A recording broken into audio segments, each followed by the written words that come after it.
ગીર સોમનાથના તલાલા ઉના રસ્તા પર બંધ કરાયેલા પુલોના ડાયવર્ઝન આપવાની માંગ કરવામાં આવી છે। ગીર સોમનાથ ભારતીય કિસાન સંઘે કલેક્ટરને લેખિત રજૂઆત કરી। જામવાડા અને થોરડી પુલને બેરિકેડેડ કરીને બંધ કરાતા વિદ્યાર્થીઓ, ખેડૂતો અને લોકો ત્રાહિમામ છે।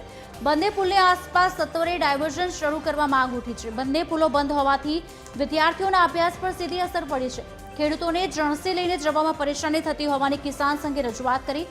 ડાયવર્ઝનની માંગ સત્વરે નહીં સંતોષાય તો આંદોલન કરવાની ચીમકી પણ ઉચ્ચારવામાં આવી છે।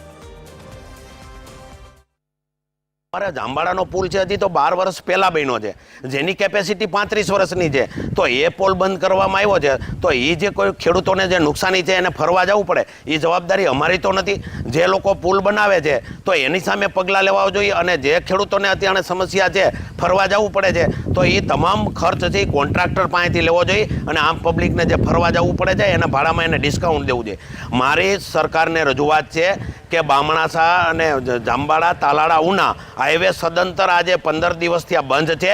ત્યાં કોઈ પણ જાતની ત્યાં ફરકવામાં આવ્યા નથી કોઈ પણ નેતાઓ, અને જે વિદ્યાર્થીઓને એક બાજુ ભણતરની વાતો કરવામાં આવી રહી છે, અને એક બાજુ વિદ્યાર્થીઓ છેલ્લા 10 દિવસથી આ પ્રાઇવેટ વાહન લઈ અને ભણવા જઈ રહ્યા છે। એટલે મારી વિનંતી છે, આ તાત્કાલિક રોડ સારું થવો જોઈએ। આ સદંતર 5 તાલુકાને જોડતો રસ્તો છે।